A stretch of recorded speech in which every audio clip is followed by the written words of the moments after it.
spoštovana ministrica, spoštovani gostje, pozdravljeni v mestu ob Dravi, v mestu in tudi v hiši superračunalnika in v viru našega knjižničnega sistema. Se pravi, pozdravljeni v mestu Mednarodnega festivala umetnosti, tehnologije in znanosti in v mestu Mednarodnega festivala računalniških umetnosti. V univerzitetnem mestu 4 članic mreže nevladnih organizacij za vključeno digitalno družbo oziroma informacijsko družbo, ki skupaj z Ministrstvom za digitalno preobrazbo v organizaciji ustanove Fundacije Sonda in ambasade Svetlane Makarovič tukaj zdaj danes nadaljujemo to, kar smo napisali v vabilu, gradnjo mostov med sektorji, med sistemi, med civilno družbo in na nek način poskušamo delati na tem, da skrbimo za kvalitetno digitalizacijo naše skupnosti. Se pravi, enakopravnost med spoloma v luči digitalne preobrazbe, digitalne tehnologije je današnja tema in za začetek ministrica dr. Emilija Stojmenova Duh, pozdrav in prosim za nagovor uvodni. Hvala.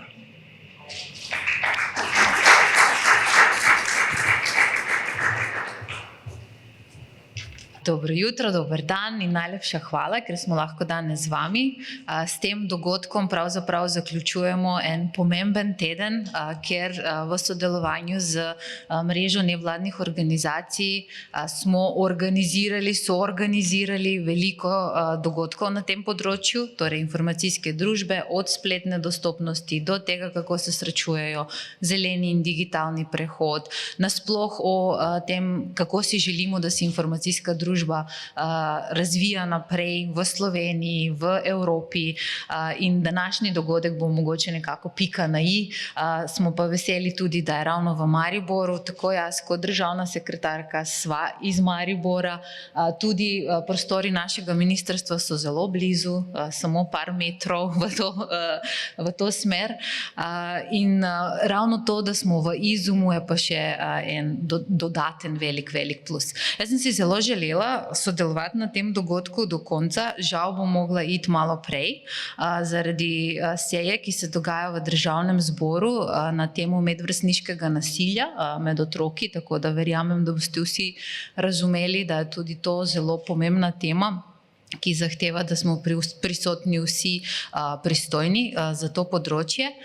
Glede današnjega dogodka, vpliv digitalnih tehnologij na enakopravnost spolov. Zakaj se toliko ukvarjamo s tem? Ne samo zato, ker recimo tako jaz kot državna sekretarka sva ženski in ker vso svojo kariero se soočava z raznimi stereotipi, očitki, z nerazumevanjem širše javnosti, zakaj ženski so vključeni v informacijsko-komunikacijskem sektorju, pa tudi zato, ker marsikatera izjava naleti na veliko neodobravanja strani predvsem moških kolegov. Nedolgo nazaj sem, ne vem zakaj, ampak ja, na Twitterju dala eno izjavo, da je umetna inteligenca moškega spola. Žal mi je, da nisem dodala belopolta in stara med 30 in 50 let. Ne vem, zakaj sem se omila samo na spol in takrat je bilo, da kaj pa jaz sploh vem, kaj zdaj se grem spet neko feministično propagando in bluzenje in tehnologija nima spol in tako naprej. Ja, tehnologija sama po sebi nima, ampak tehnologija tudi ni nastala sama od sebe, ampak jo je nekdo ustvaril.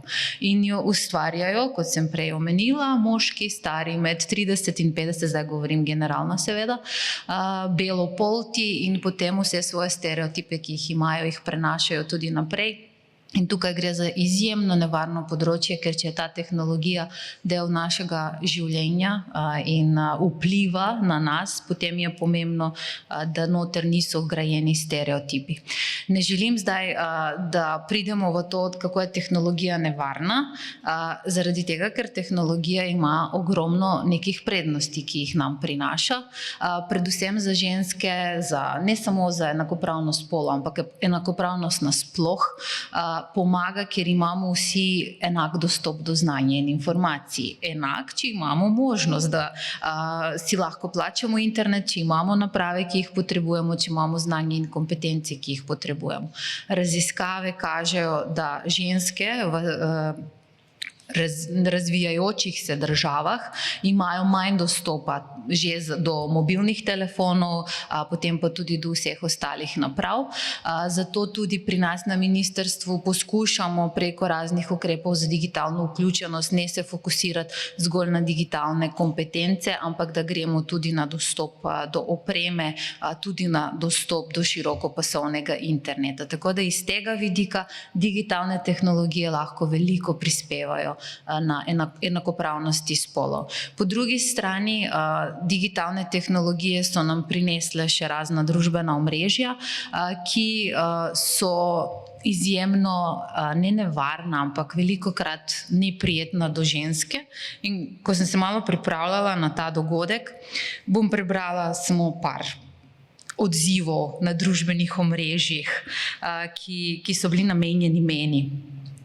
Odzivi stroke in odmevi digitalnega biznisa. Ona je Damjan Murko slovenske informatike. To je recimo ena od objav, ki je bila meni namenjena. Potem, dame in gospodje, ta populistična čivava ni tiskovna predstavnica Pol Pota, kot bi morda pomislili, temveč je ministrica Vlade Republike Slovenije. Veselim se prihodnjih 4 let, kajti novinarske zgodbe se pišejo kar same. In če gremo naprej, ne samo populistična čivava, ministrici Emiliji Stojmenovi Duh je možno reči tudi cerebralna bankrotiranka. Pogremo še naprej. Ministrica Emilija Stojmenova Duh ima problem. Golob gre mimo nje, ne da bi jo sploh pogledal. Slovencev očitno ne mara preveč, samo podobo pa išče v slogu razvpite starlete Urške Čepin. Ne bom nadaljevala, ker verjamem, da tudi sami lahko pridete do tega, ampak recimo vse to je bilo deljeno na družbenih omrežjih, vse to je bilo všečkano velikokrat, tudi naprej se je delilo in čist blizu te stavbe je tudi moj otrok v sosednji šoli in tudi moj otrok ima dostop do vseh teh objav. In potem se jaz kot ženska, kot strokovnjakinja, kot ne nazadnje političarka vprašam, zakaj? Zakaj se grem sploh tega? Tako da digitalne tehnologije imajo tudi velik vpliv, recimo ne samo pozitivni dostop do znanja in informacij, ampak tudi so nekako so dali pospešek deljenju, sovražnemu govoru, dezinformacij, lažnih škodljivih vsebin. In zato sem zelo vesela, da imamo danes tukaj odlično okroglo mizo, ker upam, da bomo odprli tako pozitivne vidike kot negativne strani digitalnih tehnologij, predvsem si pa želim, da pridemo do nekih zaključkov, kako lahko čim bolj dvignemo te koristi, ki nam jih digitalne tehnologije prinašajo in čim bolj zminimaliziramo negativne posledice digitalnih tehnologij. Tako da jaz zdaj ne bom več govorila, ampak bom poslušala okroglo mizo. Najlepša hvala še enkrat, da smo lahko danes v prostorih Izuma in da lahko danes sodelujemo pri tem dogodku. Pa hvala NVO-Vid za vso delo do sedaj.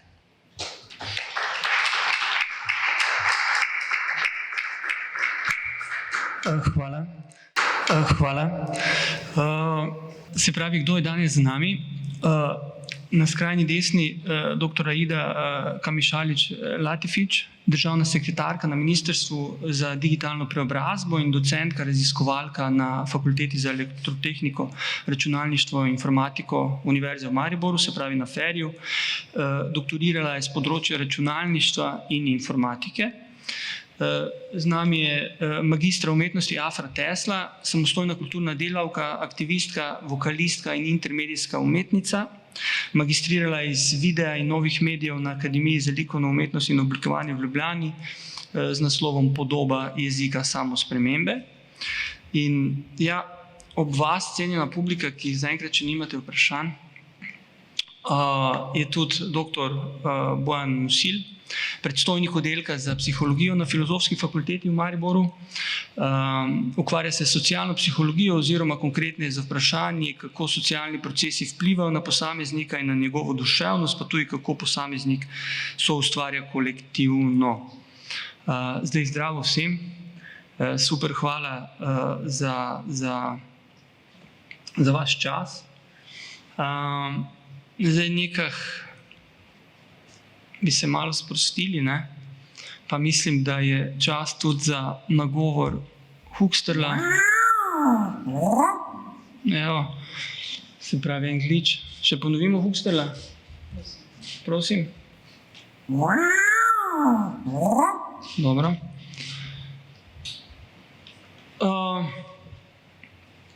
Zdaj upam, da smo se res kaj sprostili. Goste sem prosil pred parimi dnevi, da mogoče za sam uvod ali pa za nek začetek splavitev vsega skupaj pripravijo kak nek svoj nagovor, nek svoj intro in ja, informiral bi vas, da so mi vsi dovolili, da se tikamo. Tako da na skrajni desni za začetek kaj? Besedica, dve?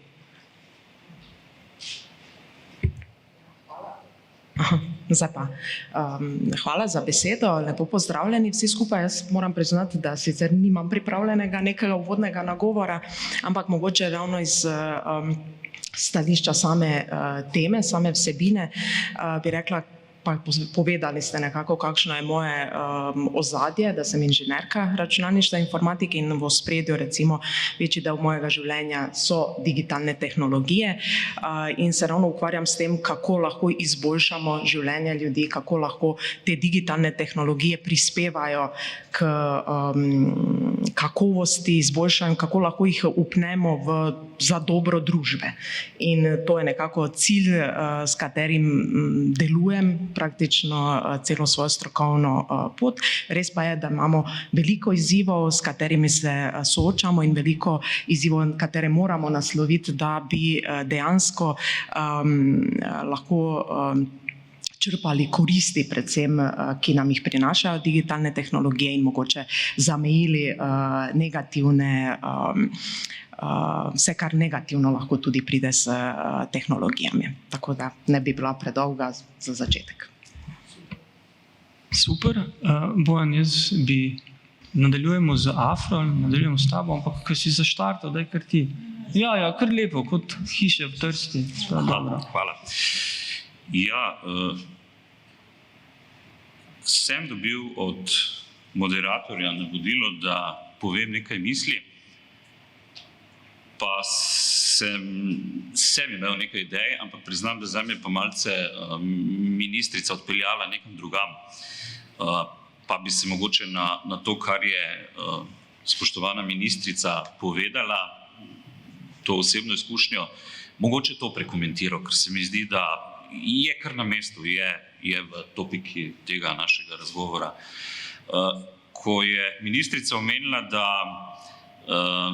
se treba vprašati oziroma da ne bomo verjetno prišli do tega dobrobiti in slabobiti tehnologije, je bil moj prvi refleks in to, kar je brala, te odzive, da pravzaprav se ne gre za vprašanje tehnologije, ampak vprašanje uporabe ali pa zlorabe tehnologije.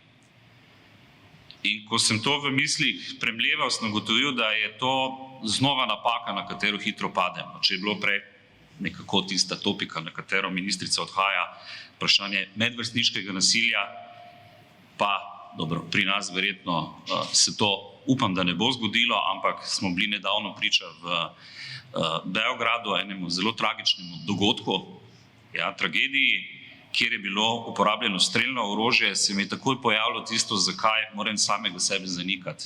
Da ni vprašanje uporaba tehnologije, ampak vprašanje tehnologija sama po sebi. Namreč vedno, ko se dogodijo v Ameriki pohodi, strelski pohodi, se en zelo vpliven lobby, ki ga verjetno ne rabim imenovati, odzove na način, se orožje ne ubija, ampak ubijajo ljudje.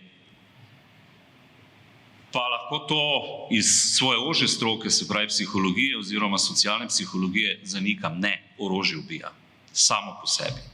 Če ga imamo, če imamo dostop do njega, je to en zelo pomemben trigger, dregljaj, da človek sploh razmišlja. In seveda v dojemanju tega, kar je bilo, naprimer v Beogradu, je en zelo enostaven detajl. Takšna tragedija, takšne vrste, takšne eksponentnosti se ne bi dogodila, če ne bi bilo orožja. In zdaj seveda se vračam nazaj na tehnologijo. Če to potem velja za tehnologijo, kaj pa je v srži te tehnologije? Se pravi, če sem prav dojel in verjetno tu nimamo kaj dodati, vemo, kdo to tehnologijo ustvarja, obstajajo zadnja leta knjige, ki govorijo o tem, da pravzaprav cel današnji sodobni svet je moški svet. Avtomobilska industrija je narejena za moškega, airbagi so naštimani za moškega, vse je narejeno za moškega. In to je v bistvu ta moj uvod, s čimer bi pravzaprav zaključil pa tisto, kar se mi je zadnjič porodilo, ko smo na oddelku s kolegicami. Lahko rečem, da smo ženski kolektiv, se pravi med 12 smo 2 moška in je naša tema bila nekaj, kar je zelo pripravljeno tudi za današnji dan, uporaba umetne inteligence, konkretne ChatGPT. Kakšne so naše izkušnje, pa ne zgolj ChatGPT, ampak tudi ostalih vidikov oziroma aplikacij, ki so povezane z umetno inteligenco. In je bilo zanimivo, da so vse moje kolegice ChatGPT nagovarjale v moškem spolu, jaz sem pa ne vem, mogoče iz tiste trme prezel in še zdaj uporabljam, da je ženska. Se pravi, ko komuniciram za ChatGPT, je ženska. Ker se mi zdi, ne vem, kako naj to rečem, zdi se mi po svoje prav, pa ne iz tega, da bi uravnoteževali, se pravi, da se ženske enakopravno udejstvujejo, ampak ker mislim, da ravno ta informacijsko-komunikacijska tehnologija je nekaj takega, kjer pa to enakopravnost lahko najhitreje dosežemo, se mi zdi. Tako da to so mogoče tiste moje uvodne misli. Odlično. Afra?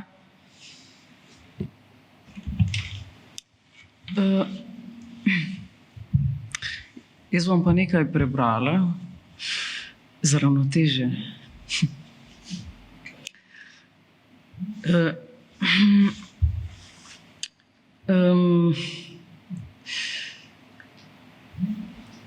Rada bi vam v bistvu pokazala, kako sem bila že kot otrok obsedena z znanstveno fantastiko in mitologijo. Za tega del sem osnovala kot intermedijska umetnica ali umetnik novega boga. Reče se mu Huxterl, ki je bil pripoznan 2019. Iz strani Ministrstva za kulturo intermedijske platforme. In to me neizmerno radosti in sem hvaležna. No, da se vrnem nazaj na digitalno tehnologijo. Digitalizacija je virtualni izkustven horizont nekakšen. Je polje raziskave človeškega inženiringa, ta pa temelji na človeškem jeziku in seveda na njegovi rabi. Besedna zveza, zdaj pa zginila, dobro, bomo rekli digitalna preobrazba, v Huxterla, ja.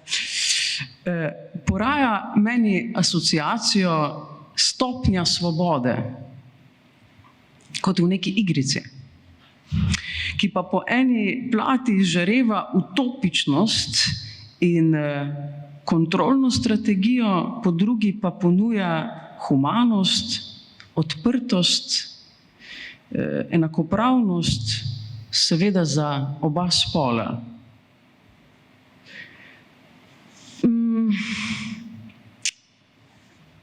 Kadar sebe poimenujem intermedijski umetnik, pesnik, mislec, to ne pomeni, da se počutim moškega podprtega iz strani vladavine matriarhata, niti ne pomeni, da ne razmišljam o kulturnem spolu, ne pomeni, da zanikam svoj fizični spol, ne pomeni niti, da nezavedno ali oportuno ugajam nekim utelešenim, okostenelim jezikovnim sistemom ali pa da celo ne podpiram enakopravnosti med ljudmi.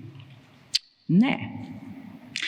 To pomeni, da se v dani situaciji ne prerekam z estetiko jezika, s katero nastavljam ogledalca in kladivca slepim potnikom in potnicam globokih dilem, neizgotovljivih sistemov in smislov. To so smešni kažipoti naše objektivne resničnosti, del katere sem tudi jaz. Jaz, ki sem na dnu družbene lestvice in hkrati tudi onkraj nje, kot umetnica, ne mati, ne žena, samozaposlena v kulturi, nadspolna oseba, transspolna oseba, kakorkoli se definiram. Skratka, nekakšen Diogen v produktu lastne artefaktne prakse. Občudovana, zaničevana in odrinjena na rob družbe. Še najbližje resnici je, da se počutim žival. Žival sem iz obronka samosti.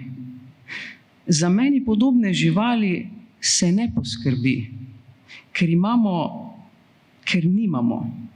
in nismo molzne krave. Ker od nas ni dobička, ker nismo tihe zažiralke sistema in prežvekovalke zgodovinskih puhlic, ker nismo sistemske feministke, ker ne kimamo.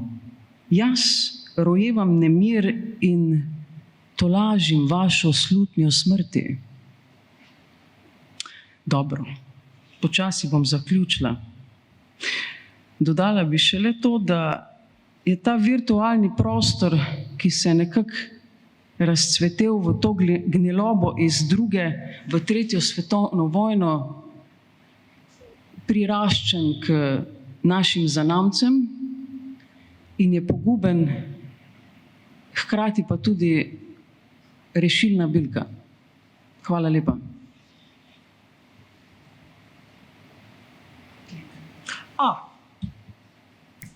Klik.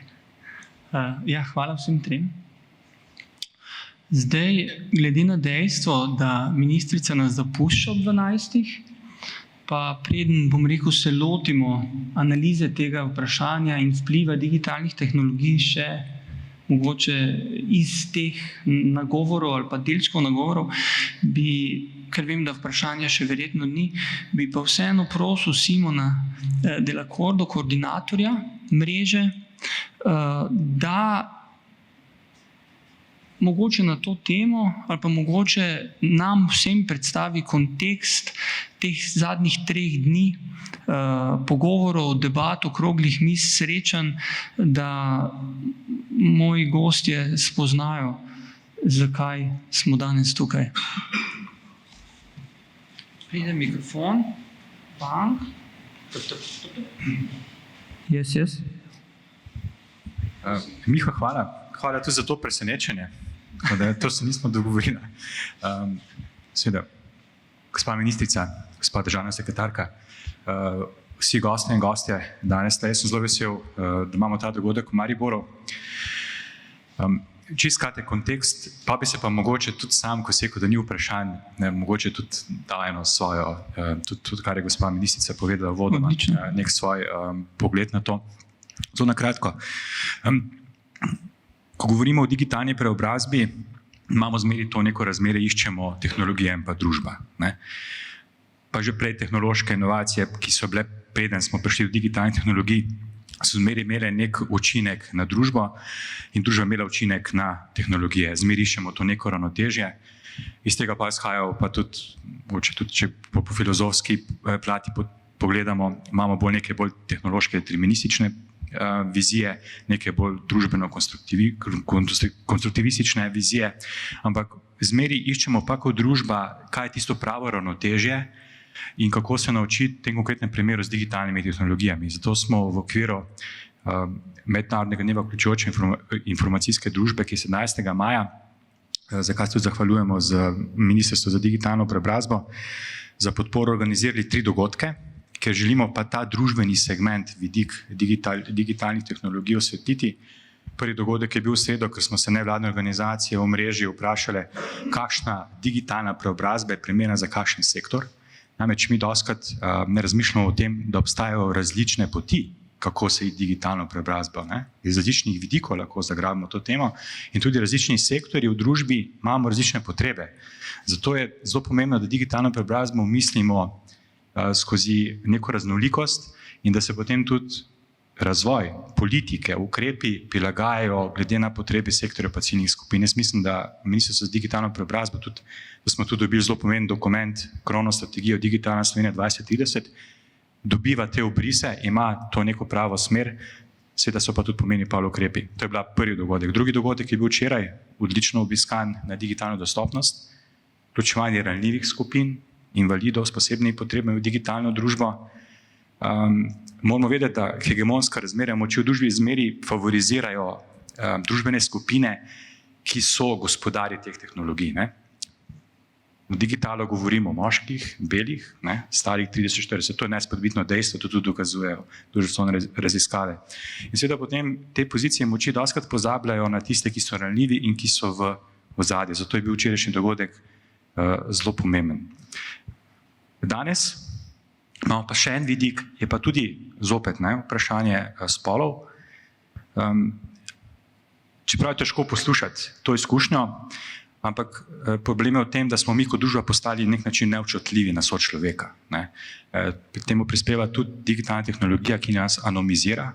Mi lahko pod nekim anonimnim imenom zlahka napadamo druge ljudi, ker nimamo potem tega medčloveškega odnosa in je to, kar, če rečem mogoče po marksistično, prije do alienacije, odtujitve med človeškimi bitji. Ampak, jaz pa mislim, da pa upanje je. S tem je tudi zaključil to svoj vodni pozdrav. Mi smo imeli prej v zgodovini naše države Slovenije že eno ministrstvo za informacijsko družbo, ki je bilo potem ukinjeno leta 2004. Ampak mislim, da imamo pa ravno zdaj zgodovinsko priložnost, ker imamo novo ministrstvo, tudi z neko novo izkušnjo digitalne družbe, pa kaj je bistveno. Na vrhu tega ministrstva je ženska. In to je najboljši možni garant, da lahko uspešno naslovimo enakopravnost spolov. Ker gospa ministrica, vi imate politično moč. In mogoče ni treba, da se obremenjujete s temi tviti, sej boli, razumemo, ampak dajte to uporabiti kot moč, da lahko skupaj naslovimo te težave. Ker te stvari treba reševati pa na sistemske ravni. In če mi ne bi imeli ministrstva, ne bi imeli vas kot ministrice, potem jaz tudi ne vem, kako bi se sploh te teme lahko lotevali. Ker imamo pa mi na državi resor, ki ima za to možnost ustvarjanja politik, izvajanja ukrepov, tudi povezovanje deležnikov, zato tudi pozdravljamo to vašo idejo, da se oblikuje strateški svet z deležniki. In imamo potem vse možne mehanizme, da sistemsko pristopimo k reševanju teh težav in seveda potem usmislimo neke učinke in pa rezultate, da bomo potem govorili o enakopravnosti spolov in pa nastavljali vse te stvari, ki so nasilje, sovražni govor, vse, kar nas zdaj kot družbo muči in imamo potem tudi mogoče nek občutek nelagodja. Tako da jaz upanje je, ker upanje je tudi pa cilj, pa pot. Tako da mislim, da tudi v naši mreži nevladnih organizacij moramo prevzeti odgovornost, da skupaj dosežemo to boljšo družbo s pomočjo digitalnih tehnologij. Tako da hvala, pa se opravičujem za malo daljši nagovor. Hvala.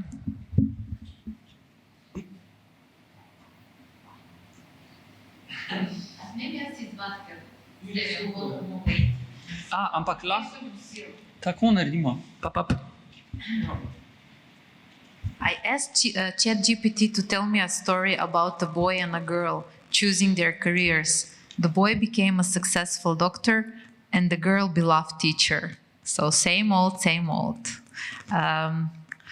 ChatGPT-4 reinforces sexist stereotypes by stating a girl cannot handle technicalities and numbers in engineering.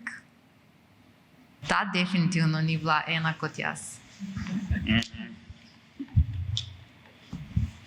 Ampak si mogoče lahko na to, kar vsi gostje, ne? Ampak Bojan, evo. Ja. Jaz sem bil izvan. Ne? Tako. Ja. Emilija, kaj je točno vprašanje? Ja, po tvojem je Ženska. ChatGPT ženskega spola. Okay. Ja. Če bi bila jaz, nikoli ne bi rekla tega. Razumem, ampak jaz mislim, da je v neki poziciji treba vztrajati. Se to, kaj je gospod povedal, da imamo ministrico, ki je ministrica, je nekaj takega. Se pravi, jaz ne bom odnehal, da je nagovarjam kot žensko.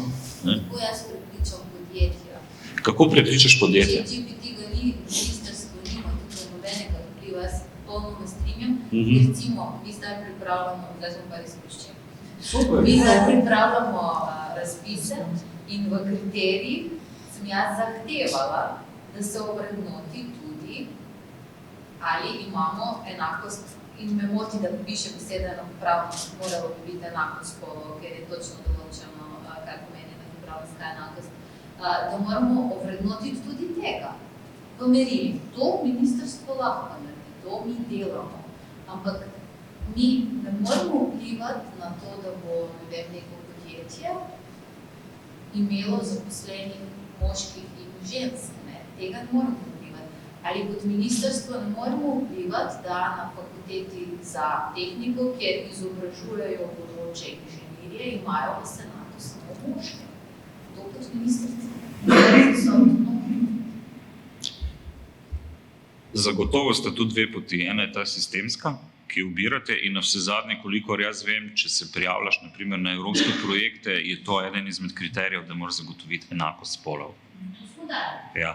Se pravi, da tu ni dileme, se lahko sklicujete na evropske dokumente oziroma smernice, da tako rečem.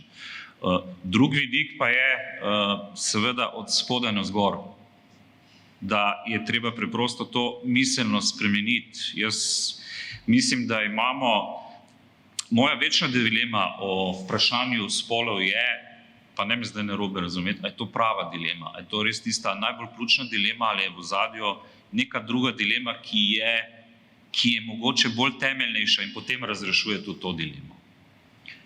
Ena dilema v slovenskem prostoru, kar se meni tiče, zagotovo je vprašanje odnosa do mladih. Se pravi, kako mladi nasploh stopajo, pa ne govorim na trg dela, ker to je najbolj banalno, ampak nasplošno v neko politično odločanje. Ta nekakšen paternalizem do mladih se mi zdi, da je ena zelo ključna zadeva. Zakaj? Zato, ker pri mladih razpoznavam, da obstajajo glede tudi teh tematik povsem drugačni vzorci in je treba to jačati. S tem, da pazljivo, zato ker v bistvu tu pa zdaj moram biti malo stereotipen, da dečki imajo svojo dinamiko, deklice pa svojo in je treba mogoče različno komunikacijsko nagovoriti jih. Da mi ustvarimo to dinamiko, ker mi ves čas dečke spodbujamo, da uporabljajo digitalne tehnologije, ker bodo ustvarjali. Po drugi strani pa deklice opozarjamo na nevarnosti, ki za njih in jaz sem tudi to napako prenaredila sama, podzavestno. Jaz sem govorila o nevarnosti digitalnih tehnologij nam, osebno. Vse verjetno so tudi moški enako izpostavljeni, mogoče v manjši meri. Ja, vprašanje je zdaj, čemu so moški izpostavljeni, ampak ataki zaradi spola verjetno samo po sebi ne. To se lahko strinjamo. Ne? Jaz lahko govorim iz mojih izkušenj iz sektorja, ki je nama, pravzaprav pa nam vsem trem skupen znanosti, kjer, če bi rekel vsebinsko, vidim, da se lahko dosti hitro najdemo na polju enakopravnosti, enakosti in tako dalje. Sistemske težave, to, kar si omenila v sestavi, je pa tisto, kar je seveda težava. Pa ne bi zašli zdaj v kakorkoli seciranje neke fakultete, ki vedeti, ali pripada, ne? Ampak ja, na nivoju tega, kar lahko rečem v znanosti, obstaja, vsaj moj vidik je takšen, oziroma moje izkušnje, da se zdaj odpira en velik prostor, ko začenjajo znanosti. Pa če gremo iz nivoja moški, ženske na ženske in moške znanosti, mehke, trde znanosti, mislim, vem, da smo zelo okorni tu, da se v bistvu ponuja ena velika priložnost sodelovanja v tem pravem interdisciplinarnem smislu. Ne, se pravi, to je zagotovo neka stvarnost, v kateri priznam, da jaz živim. Se pravi, da ogromno projektov počnemo z tehniki različnih strok in nas pravzaprav, kar nas vse skupaj čudi, zelo enakopravno obravnavajo, oziroma skoraj da kdaj z nekim določenim strahom. Se vem, ker vem, jaz sem psiholog in potem imajo vsi prepričanje, da berem misli. Ne, Bog ne daj. Ja, se pravi, da je to v bistvu neka takšna stvarnost, v kateri smo. Ne, in smo glede tega zelo enakopravni, to lahko rečem. Ne. Poleg tega pa se potem tudi ta klasična spolna razdelitev znotraj tega nekako ukinja. Tako da iz tega vidika jaz vidim, to je pa mogoče tisti neki sredinski scenarij, ki je vezan na različne sektorje, pa se mogoče lahko tam takšno stvar promovira oziroma podpira. Tako da jaz vem, da ne pričakujete, da bi vam dali neko rešitev, kako boste to rešili, ker je problem je temeljnejši. Ne? In digitalna tehnologija, ki je lahko tu neka rešitev, je pravzaprav, kot smo videli v sodobnem času, mnoge stvari znova eksponirala in dala nazven. Čeprav bi lahko tudi po moji oceni rekel, da problem je, da dostikrat se obrnemo in logično, da nas najbolj prizadenejo negativne plati, obstajajo pa pozitivne plati in včasih je težava, ker ne znamo promovirati pozitivnih plati. Se pravi, tisto, kar je, na splošno smo nagnjeni k temu, da vidimo, da, ne vem, da se petini ljudi to dogodi, čakaj, 4/5 se pa to ne dogodi. To je tudi informacija, to morajo ljudje vedeti, ker to je tista norma. Se pravi, 80 ljudi tega ne počne, naprimer, če tako rečem. Ne? Tako da, to je nekje tisti odziv, ki ti ga bom dal, pa upam, da se najdemo, no, tu nekje.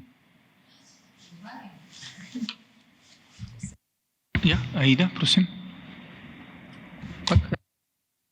Evo, zdaj pa bo. Ja, jaz bi samo dodala, se mi zdi ključno tukaj to, kar je bilo povedano, da spreminjamo miselnost, ne, v družbi. Seveda, to sistemsko se ne da narediti, ne, ampak lahko pa vsak izmed nas, ne, posameznik vpliva na to. Ne, in zato jaz velikokrat poudarjam, pa mislim, da se Emilija zelo strinja z mano tukaj, da moški, ki razmišljate tako, kot razmišljate, ste glavni podporniki v bistvu nas, ki se kot ženske zdaj recimo borimo za to neko enakopravnost in vse ostalo. Ne. Ker Emilija je tudi večkrat to omenila, ne, da pač mentori, ne, mentoriranje in na takih fakultetah, kjer imamo pretežno moško populacijo, profesorje, so ključni ti mentori, ki so moški, ampak se zavedajo dejansko tega, da normalno je, da smo ženske prisotne v tem poklicu, da smo izjemno dobre v teh poklicih in nas spodbujajo, da se tudi izpostavimo, ne? Ker velikokrat pa ravno to neravnovesje, ne, v takšnih okoljih te naredi samo, ne, da si mogoče pa nisi toliko samozavestna, ne? Pač naj kolega nekaj pove, naj se kolega izpostavi, pač mogoče bo on to boljše naredil. Ne? In tukaj pa smo ženske spet tiste, ki pa moramo same pri sebi prevzeti tudi to odgovornost pa reči, ne, se pa jaz lahko tudi enako dobro zastopam neko stališče ali pa razvoj tehnologije, spoznam se na to področje in lahko prispevam nekaj. Tako da tukaj mislim, da imamo eno tako kombinacijo, ne, in vsak posameznik lahko veliko vpliva v svojem mikrookolju, če pa vsi skupaj to potem sestavimo, jaz mislim, da se bo tudi to gradilo. Ne. Ena zgodba sistemsko, to, kar lahko skupaj zastavimo, druga pa je tudi te zadeve, ki niso mogoče toliko sistemske, pa zgradimo skupaj. Ja.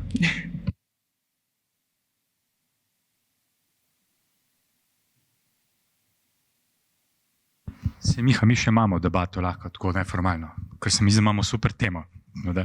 Pa bi jaz reče tudi, strinjamo se, da je kompleksno vprašanje. Treba pa tudi vedeti, da te postmoderne družbe, v kateri živimo, so kompleksne. Ne? In imamo družbene skupine v naši družbi, ker jim je enakopravnost spolov ni vrednota in se tudi borijo proti temu. Imamo zdaj znotraj družbe antagonizme. Dosti moče ima tudi subjektivno razmišljamo, kar je za nas pozitivno, pa neka vrednota ni nujno, da je za nekoga drugega isto, ali je to sosed, tako naprej. In razvoj naše družbe je zgodovinsko prestreljen z različnimi ideologijami, ki potem vzpostavljajo takšne in drugačne hierarhije. In seveda eno je to, da mi kot družba, če imamo to idejo, da postajamo zmeraj bolj razsvetljena, zmeraj bolj napredna, ugotavljamo in pa kritično reflektiramo te konflikte, pa te različne vrednote, pa ugotavljamo, kje se nekaj skuša neke te hierarhije vzpostavljati na račun enih, na račun drugih. To je ena stvar, da smo kritični in takšni dogodki, ko jih organiziramo, nevladne organizacije in pa ministrstvo prispevajo k temu. Mi se zdaj pogovarjamo. Ko bomo šli ven iz te dvorane čez 1 uro, bo tle nekaj drugače v naši glavi. Pa dobro, sicer smo tle istomisleči, ampak istomisleči kot taki bomo še bolj pripričani v to, kar ste rekla, gospa državna sekretarka. Še vedno pa mislim, da mora iti pa to z roko roke ta nek neformalni družbeni kontekst, še vedno strani nekega sistemskega, pa tudi političnega pristopa.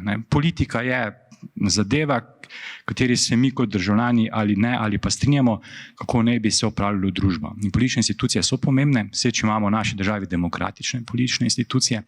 In jaz še vedno mislim, to sem tudi malo pristranski, ker sem politolog, da je treba tudi te institucije znati, bom rekel, izkoristiti za te dobre cilje in vzpostavljati zavezništva. Ko zdaj vidim na ravni odločevalcev naše države, ta pristop k večji enakopravnosti spolov opozarja na to, mislim, da to je prisotno v naši politiki in je seveda potem se bo pa to skozi različne komisijske kanale, to prija pa tudi v medije in različne te strukture se lahko to razvija. Seveda, močnejše, ko je pa ta input v družbo, je pa tudi potem močnejši lahko kontra udarec v bumerang in potem se lahko nek konflikt stopnjuje. Tukaj je pa zelo pomembno, da mi kot družba znamo na nek dekonfliktni način komunicirati stvari, ki nas razdvajajo. Mi v Sloveniji imamo to neko zelo traumatično izkušnjo teh zadeve z druge svetovne vojne, ko se nam konstantno vrti in mi Slovenci kot narod moramo najti tudi načine, kako razreševati te fundamentalne konflikte, ko ste pa tudi vi rekel. In to je pa komunikacija, pa dialog. Tukaj zdaj prijemo pa do vpliva pa digitalnih tehnologij. Na kakšen način, kako odgovoriti na te tvite. Tukaj pa tudi mi, kot družba, mogoče še ne znamo komunicirati. Ko tudi nimamo iz družin naših, starši, otroci, brati, sestre, sosedje. In to je pa ta neka kulturna, potem ta dialoška, diskurzivna sposobnost, ki tudi mislim, da je mogla biti izobraževalnega sistema. Tako da, se pravi, zdaj nisem povedal nič konkretne rešitve, ampak samo tako razmišljamo skupaj, kje iskati, pa na kaj biti senzibiliziran, ko govorimo o teh problemih, na kaj moramo biti vse pozorni. In čarobne palčke ni. Mogoče vsak, ki lahko prispeva na svoje strani k temu, da da svoj delež. Na koncu pa zgenerirala neka ta energija in se bo pokazal nek učinek. Jaz upam, jaz še vedno sem optimističen. Jaz bi samo, preden sam nekaj dodal, ker je ministrica, je to vprašanje te enakopravnosti, se pravi, zakaj ni enakosti. In to je, bom rekel, v pripravi okrogle mize, se pravi, povabiti tehnologijo in znanost in umetnost, se je odprlo to vprašanje enakosti. In če govorimo z mojega stališča, ali pa moje mnenje je, spola ne bosta nikoli enaka. In tudi ne, ampak tudi ne enaka. Se pravi, lahko sta enakovredna in enakopravna, ampak ker tukaj naletimo in se mi zdi, da je mogoče, bom dal besedo dalje, besede so, kako so rekli tisti popularni poeti, words are very unnecessary, they can only do harm. Se pravi, sem ful vesel, da smo prišli do te točke, da bomo terminologijo začeli, ampak Dajmo besedo še No, pa dalje. dajmo ker je- o besedah. Tako, dajmo po dve besedah. taki zelo slični besedi se mi vrtita po glavi. Revelation pa revolution. Revelation je razodetje, revolution je preobrazba. Mi se ob novih tehnologijah zelo radi vrtimo na nivoju razodetja. Ampak za seboj imamo tudi že nekaj revolucij na tem področju. Ker je pri teh revolucijah bila množična udeležba žensk, jih ne priznamo za revolucije, ampak so neke revolucijičice. 100.000 pisalnih strojev smo imeli še nedavno. Zek, čez noč jih ni bilo več. Če hočete podatke, verjetno jih ima Udba. Ko sem se jaz kupil prvi pisalni stroj, sem moral tipkopis iz tega pisalnega stroja predati policiji. Tako da, če bi koga že zanimalo, da bi o pisalnih strojih pisal, to bi bila zanimiva zgodba, ga napotujem, kje bo dobil podatke. Zdaj bomo rekli, ja, ampak vse to je prava figa, to je revolucija. Namesto pisalnega stroja je pač prišel v pisarno računalnik.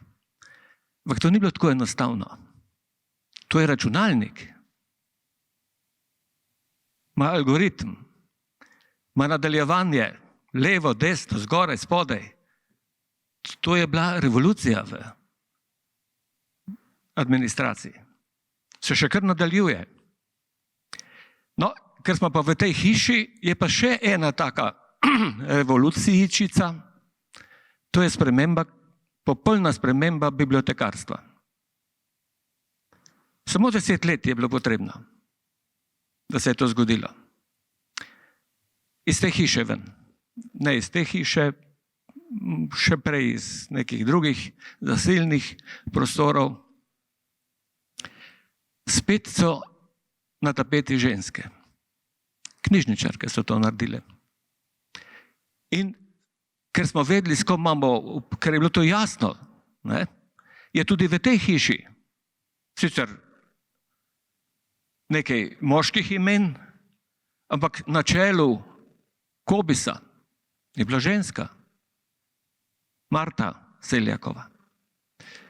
Aplikacije so imele v rokah ženske, servise ženske, prehajanje mark formati iz starega kataloga na digitalni katalog so imeli v rokah ženske. Takrat smo iz Ljubljane, Univerzitetnega računskega centra, ne bom zdaj poimensko govoril, dobili ogorčene pripombe, da kaj pa zdaj to, se bomo predajali računalništvo v rokah snažilkam. Lahko to dokumentiram, tako pripombo. In to se zdaj zdi kot nekaj samoumevnega, podcenjujočega in tako dalje. In če vam napovem nekaj, v kar sem trdno prepričan, strašno smo zaskrbljeni nad informatiko v zdravstvu, končno so jo dobile v roke medicinske sestre, jamčim vam, da čez 10 let bomo imeli zdravstveno informatiko urejeno. Hvala. Še, mogoče. Žal, ker zdaj se je najbolj zanimivi del začel, jaz govorim, ampak s tem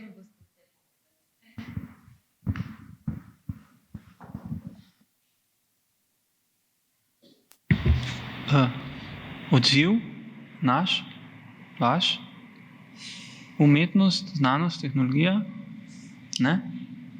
Jaz bi nekaj povedala. Evo, izvoli. Okay.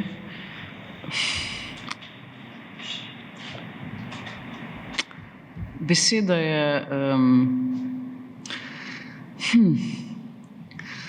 neka najbolj delikatna, neoprejemljiva zadeva. In beseda enakost med spoloma. To je absurd. Spola po funkciji nista enaka lahko sta samo enakovredna. To sem hotela samo povedati.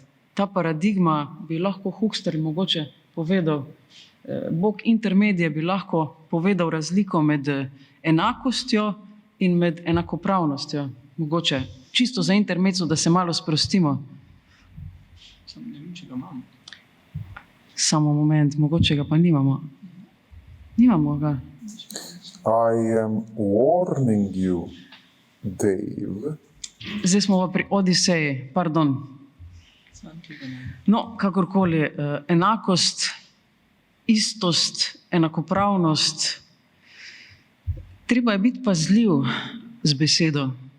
Enakost spolov meni zveni, če sem lahko malo vulgarna, dovolite? Ne dovolite? Ne. Ja? Če bi bila spolna enakost, zmožnost spolne enakosti, bi jaz imela lulčka na čelu. Ampak spolna enakost ne obstaja. Mogoče v kakšni pesmi. Spolna enakovrednost, zato se pa trudimo, ne?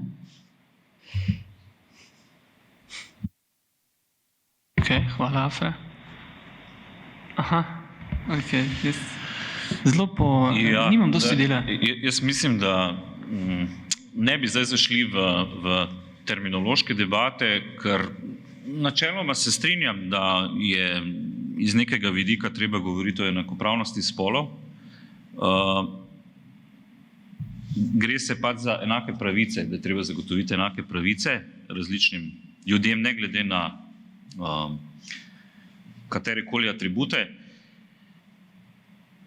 Zdaj pa nam je ministrica odšla, ker bi mislim, da ona morala pojasniti, odkot navija za enakost. Vem pa, da je pred časom bil en zelo prepričljiv argument, zakaj naj se uporablja enakost. To bi pa rada slišala. Ja, ki ne zanika vprašanja razlike v fizusu med ženskimi in moškimi, ampak postavlja to enakost na nek, mislim, da argumentacijsko višji nivo. Ampak jaz se pravim, ne bi zašel v to, ker se tega ne spomni. Če se kdo iz publike spomni, je vsekakor povabljen, da to prekomentira. To bi pa rada slišala. Ja. Ampak zdaj mogoče to kot odziv tudi na to, kar je gospod Pivec povedal. Če gremo na nivo uporabe informacijske tehnologije, je pa treba potem to videti seveda v neki drugi luči, kot to, kdo to razvija. Da v bistvu že od nekdaj točno to, kdo je uporabljal prve osebne računalnike v tistem čist vsakdanjem svojem delu. Si verjetno zamišljamo tajnice, zagotovo. Se pravi, na nivoju uporabnikov obstaja pa nekaj drugačnega kot mogoče na nivoju razvijalcev. Jaz se spomnim, da v času, ko se je bolj govorilo o IT-u, informacijski tehnologiji, kot tisti, ki je bil še zelo v povojih, da je pravzaprav to bil, nekako so tudi te, bom rekel, feministično-kritične teorije razlagale, zakaj je to tako maskuliniziran sektor. In so iskale povode oziroma vzvode tega preprosto v vidiku socializacije. Kdo pa je v 80-ih letih, 90-ih letih uporabljal računalnik, osebne računalnike, igralne konzole, da je to bil večinsko fantovski šport. In iz tega se potem generiral odnos do uporabe te tehnologije, kar se je prekanaliziralo kasneje v to, da so večinsko fantje razmišljali o programerstvu, računalništvu, informatiki in tako dalje. Zdaj, koliko to drži, malo Ferry potrjuje s svojim vpisom, ne? Okay. Ampak, če pa gledamo, v bistvu, kaj se je kasneje zgodilo, da se je informacijsko-komunikacijska tehnologija dobila potem res zagon z spletom, spletnimi tehnologijami in potem s vsemi derivati, ki so se razvili, pa mislim, da je sploh za nastopom, pa bom to zelo neutralno rekel, se pravi, so pozitivne, so negativne plati, pustimo zdaj to, ampak spletna socialna omrežja, kar mislim, da je ustreznejši termin kot družbena ali pa družabna omrežja, zato ker ta socialno skriva ves diapazon, je pa spletno. Pravzaprav v sebi so v bistvu prvi vidik informacijsko-komunikacijske tehnologije, kjer pa lahko rečemo, da celo, vsaj, če smo potem specifični v uporabi, da je to postal zelo ženski šport. Se pravi, da tu prihajajo pa zelo intenzivno tudi ženske na račun, da temu tako rečem. Se pravi, da iz tega vidika lahko potem vidimo, da se bo znotraj lahko nekaj dogodilo, zagotovo se bo. Ta zgodba z medicinskimi sestrami lahko postrežem z projektom, ki ga izvajamo z UKC-jem, gre za v bistvu vidik pametnih bolnišnic in uvajamo testno na oddelke robote, se pravi socialne robote, kakorkoli. In ena pomembna dilema v uvedbi je bila ta, kako bo zdaj osebje, se pravi en vidik je, kako v bistvu pacienti sprejmejo robota. Ampak še pomembnejši vidik pa je, kako osebje sprejme. In tu lahko rečemo, da je razlika, da zdravniki zagotovo si morajo zagotoviti, da ta nova naprava jih ne ovira pri njihovem delu. Še bolj kočljivo je pa to pri medicinskih sestrah. In ko se pojavlja ideja, da bi vključili robota v oddelke, je seveda to na začetku pravzaprav sprožilo eno precejšnje nelagodje med osebjem. Zakaj? Zato, ker začnejo razmišljati sistemsko. Aha, zdaj bo prišli roboti, zamenjali nas bodo v vsakdanjem delu. Izkazalo se je kaj, ko se je videlo, kaj pravzaprav je robot, kako lahko pomaga, da pomaga pri rutinskih stvareh, ki jih drugače sestra mora opraviti 10-krat, 20-krat na dan. Robot pa to lahko pravi 100-krat na dan, se pravi pride do pacienta in mimogrede preskenira naprimer temperaturo in tako dalje. Kaj to pomeni? Se pravi, da se v bistvu en kup rutinskih zadev, ki jih upravlja medicinska sestra, ta energija, ki jih porabi za to sprošča, se pravi, da se lahko ukvarja z bolj bistvenimi zadevami, da tako rečem. Ne? Tisto, kar potem vsi ugotavljamo, da nam manjka, se pravi, ustreznejša komunikacija, ker je manj stresa. Ne? Deloma seveda to lahko tudi roboti v zelo majhnem obsegu, ne? Moramo pa vedeti, da so to občutljivi sistemi in se to zelo počasi uvaja. Ampak ta zgodba za tem, da so one prišle iz tistega sumničavosti, mi je zelo žal, da govorim v one, ne? Ampak večinsko seveda gre za, ja, se že poimenovanje medicinske sestre je takšno. Se pravi, iz te sumničavosti so prišle pravzaprav na eno precejšnjo odobravanje tega, da bi to pa bilo zelo pametno imeti.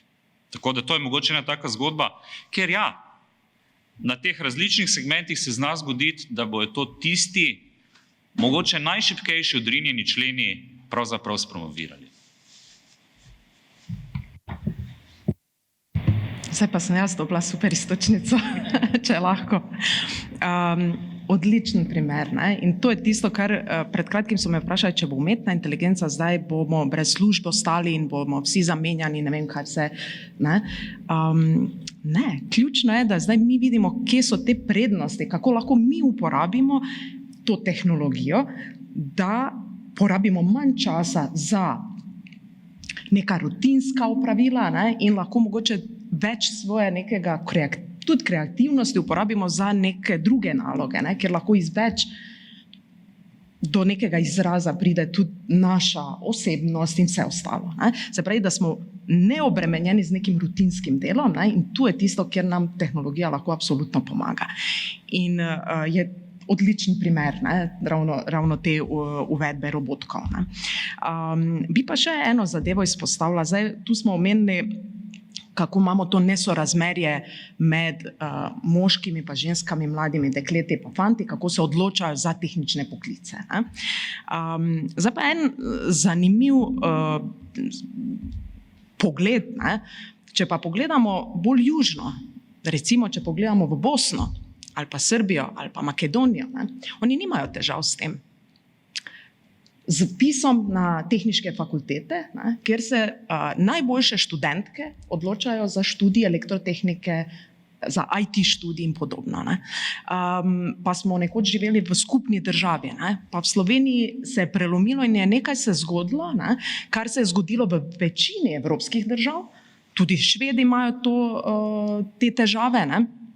Medtem ko recimo zdaj v Bosni ali pa v Makedoniji ali pa Srbiji pa nimajo teh težav. Ne. Zdaj tu je moja teorija, ne, to pa ne morem trditi, nisem raziskovalka na tem področju, ne raziskujem družbenih. Ampak jaz bi rekla, da ta nek socialni kontekst, ne, pa ima absolutno vlogo. Ker kaj zdaj v Bosni pomeni imeti izjemno dobro izobrazbo in seveda tehnika, ne, in da inženirski poklici pa so top plačani poklici. Ne. Torej, istočasno ženski na tem področju to pomeni samostojnost, dobro plačano službo, neodvisnost od družine, od okolice, kakorkoli. Ne. In verjetno tudi to prispeva k temu, da se odločajo tudi množično za te študije, medtem ko smo mi v naši družbi pa mogoče kot družba toliko napredovali, da nekako ne čutimo več te potrebe, da zdaj ženska mora pa poskrbeti za to, pod narekovaj, emancipacijo ali kako bi, ne vem, temu rekla, tudi na tem strokovnem področju. Ne. Se pravi, mogoče zdaj odpiram neko čisto temo, ki ni moje področje, ampak jaz sem začela pač razmišljati, kako smo zdaj v Sloveniji v 30 letih, odkar je samostojna država, prišli do tega, da naenkrat se borimo s tem, da po procent dvigujemo vpis žensk na teh tehniških študijih, ne? Medtem ko nekje druge pa nimajo recimo teh izzivov. Ne? Tako da to mi je recimo nek zanimiv vidik, ne? Verjetno ne moremo tega prenesti, to so neke družbene okolje družbeno drugačno, ne? Kot je pri nas. Mi moramo pač iskati neke druge metode, kako pač to približati, ne? Študij. Ne? Dejstvo pa je, da smo še vedno veliko pod nekimi stereotipi. Ne? Naša družba je še vedno ima ta neko stereotipno razmišljanje. Ne? Pa vedno izpostavim ta primer, ko sem trenirala nogomet, igrala nogomet, je hči, ki je takrat bila stara 4 leta, je rekla, mama, kam greš? Pa sem rekla, grem na trening nogomet. Rekla, kako, če pa je to za fante? In takrat sem prav se vstala, sem mislila, čak malo, mene vidiš, jaz ti pravim, da grem igrati nogomet, ampak njej v vrtcu impuls pa je bil, pač fantje igrajo nogomet, ne? In verjetno tudi fantje so v nekem trenutku rekli, ja pa to ni za punce, ne? Ti pač mogoče se lahko s pupami igraš, ne? Ona pa bi raje šla na nogomet. Ne? Seveda moja hči je potem, seveda imamo pa te neke vzore, ne? Ki jih vlečemo potem v družini in seveda ona zdaj igra in nogomet in vse in si ne dovoli reči, da je nekaj zdaj za fante, kar pač da ni. Ne? Ampak seveda, kaj pa se zgodi s tistimi puncami, ki pa nimajo teh vzorov v družini? Kaj se zgodi, ko nimajo vzorov v družbi, ne? Ker ne vidijo recimo nekih takih primerov, pač hitro se jih ukalupi v neko okolje, ne? In ostanejo v tistem okolju, ki je pač nekako družbeno za njih tisto sprejemljivo. Tako da tu mislim, da spet kot posamezniki vsi moramo pač spet delati na tem, ne, da prenašamo te neke naše mogoče videnje, poglede, miselnost, ne, tudi potem, ker dejansko se odraža na otroci. Ne. Otrok se pač ne rodi s tem, ne, ampak mi kot in starši in družba, okolica, vzgojitelji, ne, prenašamo neke stereotipe, verjetno naše. Ne. Da ne bom predolga.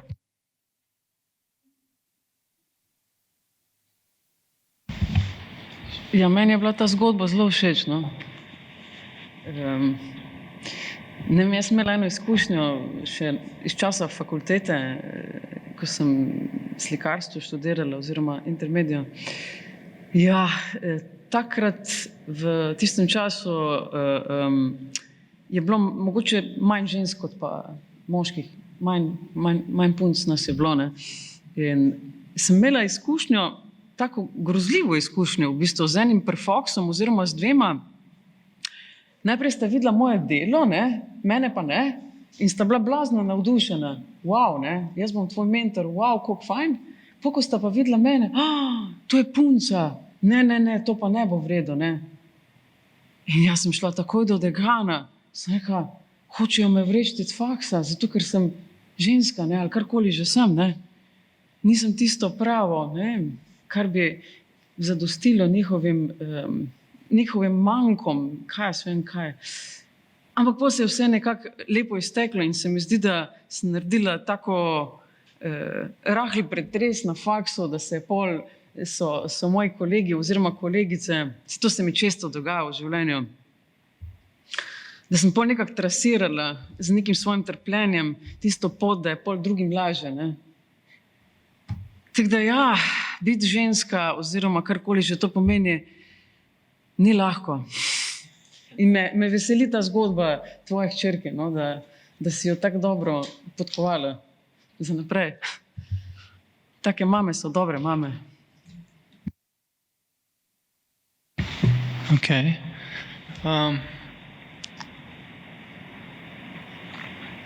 Zdaj se mi zdi, da ker smo itak že do nekih terminologij in se dotikali in je prav, da ne gremo tja globlje, pa mogoče tudi ne v teorijo, se mi je nekaj zdelo, da dajmo se nekaj prakse dotakniti ali pa mogoče, se pravi, kot pravijo, ne biti samo ogledalo, ampak biti tudi kladivo, ne, se pravi, poskušati biti kladivo in poskušati graditi. In se pravi, prebral sem, da digitalne kompetence so v sodobnem svetu ključne spretnosti za vse ljudi, ne glede na starost, spol in narodnost. Bistvene so za vsakogar, za zaposlene, starejše, ekonomsko neaktivne posameznike, pa tudi za migrante, da bi izboljšali kakovost svojega vsakdana. To si pred dnevi je bilo zapisano. Je pa v pripravi te okrogle mize ena pionirka internetne umetnosti iz Amerike, s katero smo kar dosti na vezi, gospa Nina Sobel, zapisala, da moramo zagotoviti, da se digitalne tehnologije uporabljajo za spodbujanje enakosti spolov in raznolikosti, in to z zagotavljanjem in spodbujanjem neodvisnih platform za nastajanje in razcvet skupnih ustvarjalnih prizadevanj, se pravi neke neodvisne ali pa neke odprte platforme. In zdaj, ker Simon je zelo dosti in govori se o sistemskih stvareh, ker je treba vseeno stvari na nekem sistemskem nivoju in na osebnem hkrati spreminjati. Zdaj, in bilo je danes tudi in te beli moški in ta, kdo dela to tehnologijo, koliko je odprtokodna, koliko je odprta, koliko, ne vem, si zaposlen na kohezijskem projektu in moraš uporabljati Windowse, ker je tak protokol.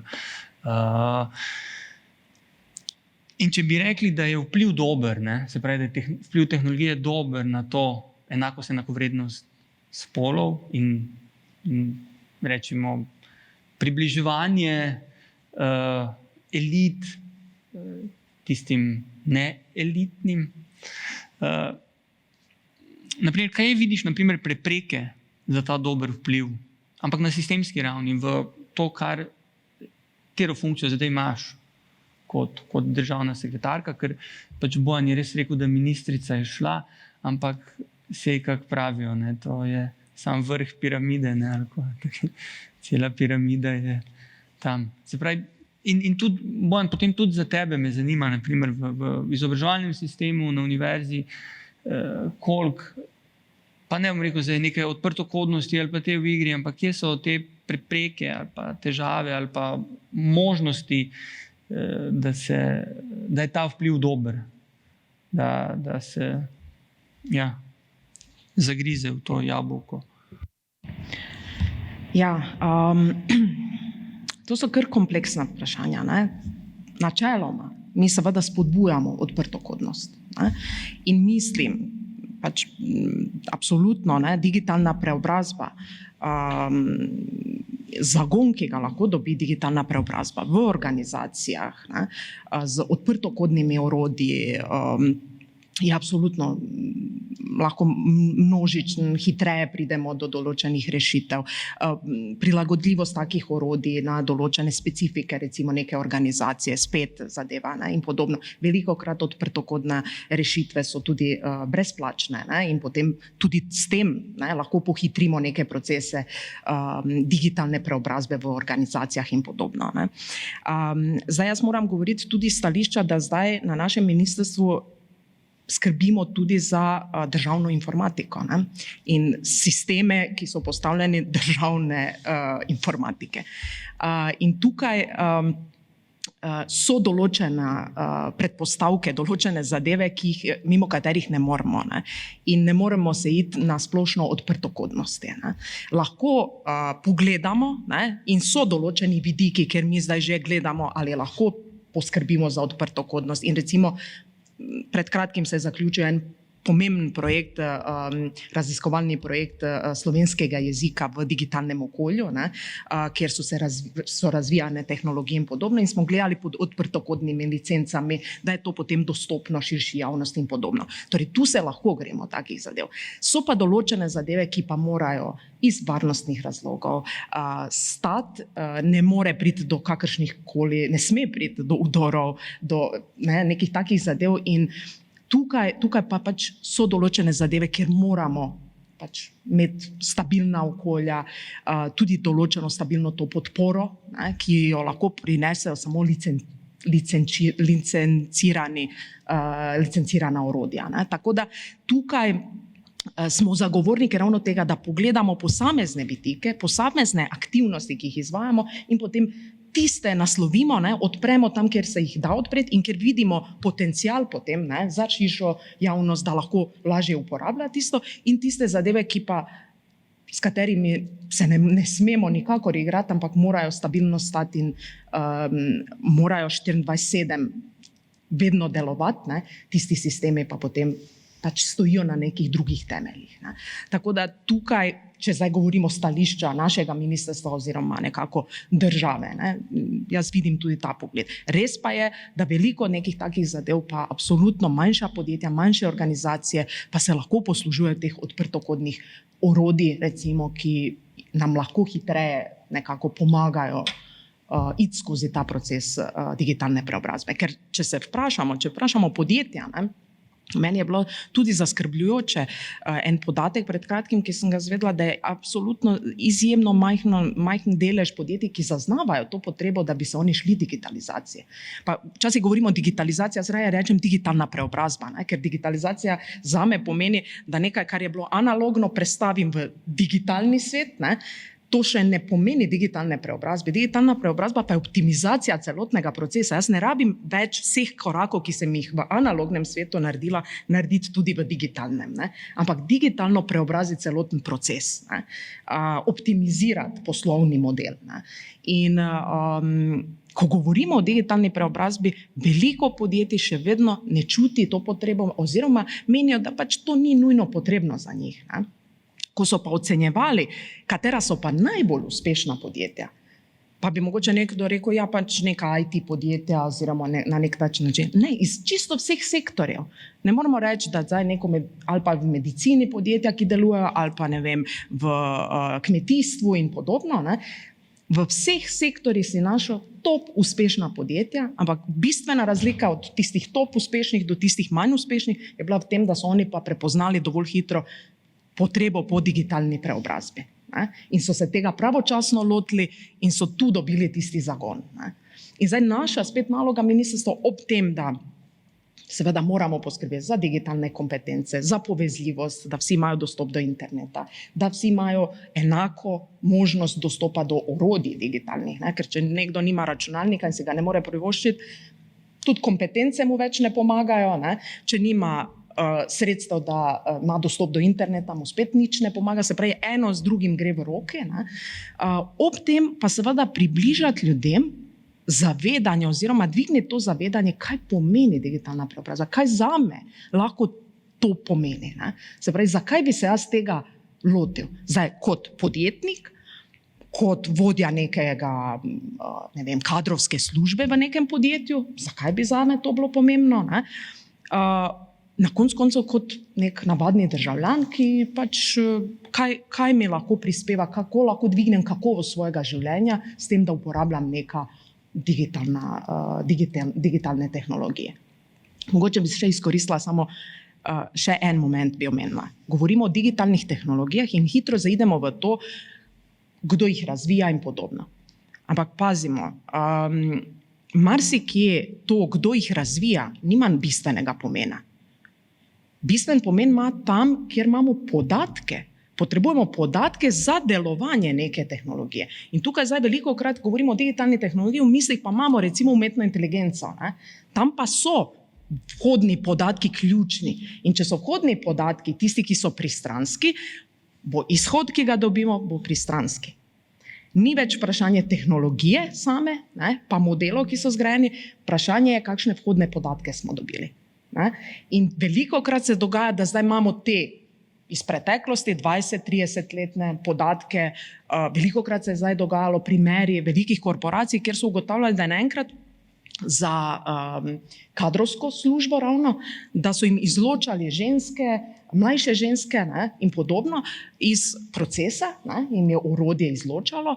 In ko so se lotili tega, zakaj je zdaj orodje pristransko?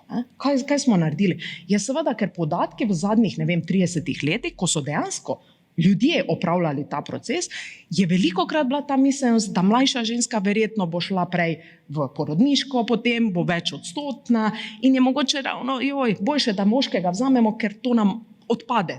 Potem mama majhnega otroka bo več v bolniški, zaradi pač bolezni otroka in vse te povezave, torej naš miselni proces se je potem prenesel in vse naše predpostavke, stereotipi so se skozi podatke prenesli v rezultate uporabe nekega orodja. Tu je bistveno razmišljati o tem. Zakaj razmišljati, da je tehnologija nevtralna, ampak mi pa moramo do potankosti razumeti delovanje tehnologije in vedeti, kje je težava s to tehnologijo. Medtem ko recimo tehnologija veriženja blokov nima pristranskosti, ne more imeti pristranskosti, ker ne dela nekih sklepov, zaključkov iz nekih podatkov. Tako da tu jaz pač vedno prosim, nekako poskušam priti do tega, da razumemo, kaj posamezna tehnologija prenaša in zakaj bolj o tisti tehnologiji lahko govorimo kot pristranski ali pa ne. In ključno je potem tisti, ki bo uporabljal tehnologijo in tudi sami razvijalci, da se zavedajo seveda tega, da pač lahko dobijo vhodne podatke, ki so pristranski in potem nam nič več ne pomaga na drugi strani. Zdaj pa res. Ja, če je umetna inteligenca zgolj ekstenzija naravne inteligentnosti, da tako rečem, vse si lahko zamišljamo oziroma si hitro naslikamo kakega vrhunskega posameznika, posameznico, bolje rečeno posameznika, se pravi genija, ki je bil mizogin. Se pravi, ne vem, zakaj se to potem po tej analogiji ne bi pojavilo v umetni inteligenci. Zdaj, ne vem, če ti bom čisto odgovoril na tvoje vprašanje, ker mislim, da je bilo zdaj kar precej odgovorjeno, pa niti ni to moje bazično področje, ampak nek razmislek o tistem prej. Če gledam, se pravi Bosna, konkretno programerji, programerke in tako dalje, ja, pri nas je ta nek manjko, ampak kar jaz opažam, na primer, je pa to, da se pojavljajo neki novi derivati študijev, interdisciplinarnih študijev, ki so mešanica tehnike, družboslovja, humanistike, kakorkoli. Zdaj, zadnji vem, v Ljubljani na Filozofski fakulteti imajo digitalno jezikoslovje, ki se izvaja na Filozofski fakulteti tudi. Se pravi, da je to mogoče en tak vidik, se pravi, da se v bistvu ta prostor, ne da prihajamo v neke tradicionalne, ampak se ustvarjajo neki novi vidiki, mogoče neki profili prihodnosti. Na nivoju umetnosti je meni prav zanimivo, da če razmišljam o sodobnih pesnikih mlajše generacije, so to pesnice. Res. Se pravi, kar je po svoje ful zanimivo, da se umetnost feminizirala na nek način. Dobro, obstajajo tisti tradicionalni sektori, Ampak vse vem, zdaj mi boš rekla verjetno, da je to povezano tudi z prekarizacijo in s temi. Pač jaz bi temu rekla telefonski imenik. To je pač, Ja. ne bom Dobro, nisem sam seksistična, ampak Pri umetnosti je stvar taka, da mislim, ker je vpis na ALUO tudi slikarstvo, kiparstvo, je večinoma so punce. jaz zdaj. In iz strani digitalnih tehnologij je bil pomislek to, da ker se nikomur od tipčkov več ne da z rokami delati, ne? Da nočejo, a veš, klikati in pisati koncepte in biti šef, ne? In imeti svojega izvajalca. Ne? Ker zdaj pri tisti odprtokodnosti, zakaj je meni tisto zanimivo, je tudi mogoče z aspekta umetnosti zanimivo to, da ti poznaš materijo, s katero delaš. Ne? Se pravi, da ti veš, kaj je tukaj, da ti znaš to popraviti. Ne? In se pravi, družbo izobražiti v te smeri, da seveda v smislu posla in velikih sistemov je jasno, kaj je zaprto, kaj je odprto, ampak govorimo pač o tem, da si ti lahko stvari kot posameznik, ki ni vpet v velike sisteme in ni vpet v velike poslovne zgodbe, se zavedaš, kaj je tvoja tehnologija, ki jo ti nosiš, kaj je ta tehnologija, ki jo imaš. In se pravim, tudi če pogledamo slovensko intermedijsko sceno in pesnice, in so tudi ženske večinoma tiste, ki so zdaj kolovodje te zgodbe. Ne? Ampak se pravi, en pomislek je bil ta, da delati z rokami. Ne? Kar se kiparstva tiče, kar se slikarstva tiče. In tudi, če pogledamo čipke ali pa neke te intermedijske zgodbe, tudi tam se mi zdi, da je tudi, bom rekel, Konsova zgodba tega povezovanja umetnosti, znanosti in tehnologije v Mariboru je prišla do tega, da tudi za lotanje je tam več punc, ki se jim da lotati. Pozicija moči je nekam transponirala in je bolj prikladno, da ženska tam vsa vesela šraufa, zdaj pa končno lahko malo pošraufam. Ne? Ja, vse isto pri ALU pa v poeziji. Pa ampak itak. prekinili smo te. Ne vse. Mislim, vprašanje odprtokodnosti tu, jaz nimam nekega odgovora. Mi na univerzi smo v komercialnem paketu, da tako rečem, ampak mi uporabljamo v bistvu to kot pripomoček in rabimo nekje zanesljiv servis. Mislim, nimam zdaj nekega mnenja, sem intimno nekako pristaš na odprtokodnost, ne? Ampak težava je pa pri tem, kdo potem to servisira. Tu se mislim, da glavni za neke te sisteme. Ne? Vsekakor, mislim, tudi če je komercialen pristop, pa mora nekdo sistemsko zagotoviti regulativo. To, da v bistvu se velike korporacije ukvarjajo s tem, ali bojo uporabljati slovenski jezik ali ne, to mislim, da bi morali onkraj tega iti. Ne? Je pa tu še ena težava, naprimer zgodba v znanosti, ko se reče odprtost, odprta znanost. To je zelo dobrodošla ideja, se pravi, da je pravzaprav znanost je transparentna, da so vse naše raziskave na spletu prosto dostopne. To je krasno. Ne? Se pravi, vse imamo gori. Ampak težava je pa potem drugje, zato ker so se tisti, ki v bistvu te raziskave potem distribuirajo, pomaknili to na način, da seveda potem pa zdaj raziskovalci moramo plačati, da bo to prosto dostopno. Ne?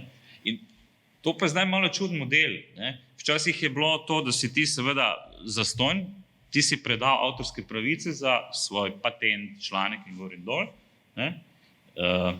In so potem te revije tržile in so potem distribucijsko preko ali mrež univerz ali bibliotekarskega sistema je bilo to urejeno. Zdaj pa mora direktno raziskovalec oziroma skupina plačati, da je v dostopu. V razpisih je dostikrat pogojeno, da mora biti to prosto dostopno, kar pomeni, da to ni več potem te enakovrednosti, ker nekdo, ki nima finančnih virov, ne more objavljati v prestižnih revijah, da tako rečem. Ne?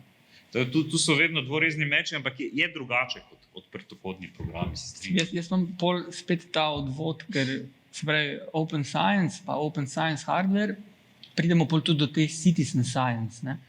In tudi ta Citizen Science, ampak zdaj res čisto odvod, jaz se opravičujem, pride do tega, da gre se po informatorje ali pa delo iskati v javnost, k državljanom, državljankam, Ampak hkrati spet vse, nekako se zdaj vidi na globalnem ali pa evropskem nivoju, spet vse razpise in vse denar pa poberejo spet inštitucije.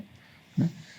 Spet tisti, ki se zdaj z te stališča, seveda znanstvenik mora plačati za članek zdaj, ne prej je dobil denar, ampak pri zgodbi Citizen Science pa se dogaja to, da zdaj so spet te velike inštitucije vse denar za sebe vzele in ga vzamejo na način, da se one preživljajo iz tega, ne za razvoj samega Citizen Science. In zgodba, zakaj pa sem pri tej odprti kodi vrgel, je pa sam ta neka mala analogija s tem enakost, enakopravnost, enakovrednost spolov. Ker pač telo je neka osnovna tehnologija, ne, ki jo imamo. In zdaj, če bi mi vedeli, da nismo enaki, bi se zelo zavedali svojega telesa in vsega, kar imamo, ne, posamezniki. In tu mi je ta zgodba rečemo, vsaj zavedati se odprtokodnosti ali pa zavedati se tega DIY, naredimo skupaj, naredimo sami, tega principa že od malih nog, tako da je tale zgodbica tukaj, ne, ker ta mali v vrtcu ali šoli pač naredi, da muca bi šla po hrano, tak sploh ne bi šla skozi ta labirint. Ne. Ampak to odprtokodnost sem hotel tukaj navreči iz tudi enega konceptualnega zavedanja, kar je tudi enakost spolov, je eno zavedanje, ki ti ga dajo v šoli, ki ti ga dajo doma, ki je bazično. Simon je. Izvolja. Hvala, Miha. Miha, mi moramo naslednje leto se bolj strateško lotiti takih dogodkov v Mariboru, ker debata je fantastična, omizje je super, ampak to mora slišati več ljudi. Moramo začeti skupaj z ministrstvom, kot je bil ad hoc dogodek. Ne. Več kot 14 dni prej razmišljati, da bi to imeli, pa 3 dni prej poslati vabila, ne. Ker ljudje ne vejo, kaj zamujajo danes tle noter. Ne. To je moja taka ocena. Vprašanje, ki si ga odprl, pa to, kar ste se tudi vi referirali na to, je praktično smo se začeli dotikati nek način ekonomske podstati digitalne preobrazbe. Ekonomska podstat je tudi pomembna z vidika enakopravnosti spolov. Mi smo imeli klasično to zgodovinsko, moški služi, ženska doma, otroci, 3K, ne. Kuhna, cerkev pa kinder, ne. Kinder, kirše pa kuhe. Ne. To je bila ta klasična ženska vloga, moški pa seveda vse ostalo. Ne. Če pa to zdaj prevedemo na vprašanje odprtokodnosti in na vprašanje, kaj dejansko poganja digitalno preobrazbo, ne? Zakaj je internet, tisti ARPANET, ki je bil za vojaške namene, prišel v splošno uporabo, ker se je skomercializiral. Internet kot tehnologija so jo takoj kapitalistični sistem proizvodnje jo je zapopadel kot odlična tehnologija, kako lahko generiramo dodano vrednost in vse to, kar z tega izhaja, ekonomija, gospodarska rast, enormni pospešek globalizacije se zgodi in tako naprej. Ne? To, kar se pa dogaja, da je pa tudi posledica tega, da se potem tudi medčloveški odnosi med nami poblagavljajo, ne? Se pravi, so ekonomski odnosi in potem izgubljamo tiste stvari, kot smo rekli prej, človeške zadeve. Zakaj se tukaj odpiram pa vprašanje odprtokodnosti? Odprtokodnost ima pa tudi zelo močan princip ugrajen, da se vrednost vrača iz javnega nazaj v javno. Ne? To je pa zdaj vprašanje digitalnih javnih storitev. Digitalne javne storitve financiramo mi, državljani. Ne? Če to potem seveda gre na polje zasebnih izvajalcev, je vprašanje, kam gre ta javna vrednost v privatno vrednost. Ne? In seveda potem lahko država z davki dobi z privatne vrednosti nazaj v javno vrednost. Ne? Ampak ključna poanta je to, da mora energija, ki se ukvarja z ustvarjanjem vrednosti, krožiti med ljudmi, ne pa imamo pa ta problem 99% pa 1%, ne? Prerazporeditve gospodarstva. Da nam zdaj spet šel, ker mi misli, ostajam nazaj na odprtokodnosti. Poanta odprtokodnosti je to, da ko se enkrat razvije rešitev, gre v javno domeno in se lahko potem ta vrednost samo nadgrajuje in plemeniti. In s tem se plemeniti tudi cela zgodba ustvarjanja. To prijemamo tudi na te umetniške prakse, ki so pomembne. Umetnost je tudi tista, ki vidi čez, ne? Nam da dodano vrednost. Če pa mi to zapremo potem v neko licenčno opremo in to prepustimo multinacionalkam, ne, potem to vedno zgubljamo. Vemo, da multinacionalke Njim ni bistvena družbena odgovornost. To, kar so oni grejo, je samo, da legitimirajo z družbeno odgovornostjo tiste poslovne procese, ki so ustvarjeni na monopolih in nek način zažirajo javno domeno. Ne? In kar se mi zdi zelo pomembno, se strinjam, ni možno sedati na odprto kod v okviru javne uprave, treba pogledati, kaj je možno, kritično infrastrukturo definitivno je treba zavarovati, to je vprašanje tudi digitalne suverenosti, bom še povedal o tem stavek, kar je pa možno, tudi komunikacije z državljani, ne? Da se tudi recimo namesto Microsoft Office-ov zakasno uporablja LibreOffice, ne? Taka čisto enostavna zadeva. Ne? Je pa treba pogledati, kje so pa te benefiti, ker strošek informatizacije državne uprave je velik. Ne? To gre z naših davkoplačevalskih denarjev, grejo velika sredstva, ne? Pa ne govorimo samo o javni upravi, imamo občine, pa imamo akademske sektore in tako naprej. In to je treba pogledati, ali smo mi tudi odgovorni do javnih sredstev kot take, ne pa da jih potem razmetavam. Ne? Tukaj moramo tudi mi kot nevladne organizacije malo več na to tudi opozarjati. Da gre meni iz odprte kodnosti, digitalna suverenost se mi zdi pomembna. Tukaj nisem čist prepričan, če se strinjamo, da ni pomembno, odkot prihaja tehnologija, mislim, kdo servisira tehnologijo, pa kje so tisti podatki. To se strinjam, kje so podatki, ampak tudi kdo proizvaja, to je vprašanje teh mikročipov zdaj, ne? Ker se Evropa ima težave, ker nima svoje kapacitet, smo odvisni od Tajvana, zdaj azijska situacija, tam je vprašanje, kaj bo. Ne? V primeru, da mi kot Evropa ne bomo imeli dostop do teh kritičnih materialov, ne bomo imeli računalnikov, ne bomo imeli servisov, ne bomo imeli nič, da bi se šli digitalno preobrazbo. In z tega vidika se mi zdi tudi pomembno, da Evropa razvije ne samo svoje software strukturo, ampak tudi digitalno infrastrukturo, kjer bo lahko avtonomna. S tem pa, če pa zaključim zadnjo misel, ne, se pa bojim, da pademo pa v tisti Huntingtonov koncept spopad civilizacije, ne, ker bo imela pa vsak kontinent svoj internet, pa svoje strukture in tako naprej in lahko pozabimo na globalizacijo in na kakršne koli ideje, v neki kozmopolitski, humani, neki tisti celinski zgodbi, za katero pa si upamo, da bi mogoče pa Združeni narodi kdaj bojo tisto, ne. To moramo pa paziti, ker lahko digitalizacija nas pa v bistvu razdvaja in samo okrepi neke tudi konflikte. Ne. Ok, zdaj sem šel iz čist spolnih, ekonomskih do nekih kozmopolitskih variant, ampak tako pač je, ko imamo odprto debato. Ne. Ja, seveda.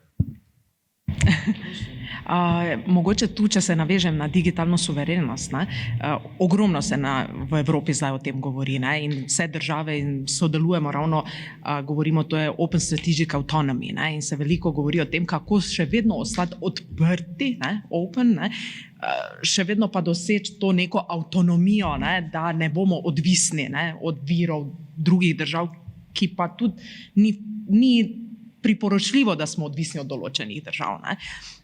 In je tudi zanimivo na nivoju Evrope opazovati, kako različne države pojmujejo različno zadevo. Ne? In vplivi in zgodovina različnih držav, kako oni vidijo zadeve, ne? In kako recimo Slovenija, kje smo mi, ne? V odnosu recimo, da recimo Švedska ali pa Finska, pa Norveška, ne? Da oni direktno rečejo, ampak odprto, prvo odprto, ne? Odprto. Ne? Ja, smo za avtonomijo, pa moramo to ugotoviti, ampak ne na račun odprtosti. Ne? Po drugi strani pa imamo recimo baltske države, ki pa zelo hitro, ne, so prišli do tega, da so zaprli, kar so lahko zaprli, zaradi strahu Rusije. Ne? In tam določene zadeve, ki pri nas nekako niso bile sprejemljive, ne? Da bi mi strateško naredili, ne? Tudi glede določene infrastrukture, so tam brez pogovora, ni bilo nobenega odpora državljanov, enostavno ljudje, ravno iz tega razloga, ker pač njihova situacija, ne, politična je takšna, da strah, iz tega strahu, ne, do Rusije, ne, in kaj lahko se zgodi, ne, so bili pripravljeni se zavarovati, zapreti. Ne. Tako da tudi tu je zanimivo potem opazovati, kako zdaj ta Evropa, ne, ki smo tako različni, ne, kako zdaj eno skupno vizijo, ne, pelati. Ne. In zelo hitro lahko pride tudi do tega, ne, da se pol začnemo zapirati, pa rečemo, ne, samo sebi lahko zaupamo, ne, pa Amerika ima spet neke svoje vizije, pa na nek drug način, pa neke druge poglede, s katerimi se čisto mogoče ne strinjamo tudi včasih, ne, ampak še vedno so boljši zaveznik kot mogoče Kitajska, ne, in hitro pridemo v neke take zgodbe, ne, kjer pač še vedno so pa znotraj Evrope, kot rečeno, nekateri, ki pa absolutno v prvi plan še vedno postavljajo odprtost. Ne. Da ostanemo odprti, odprto tržišče. Tako da to je večna zanimiva debata zadnjih let. Ne.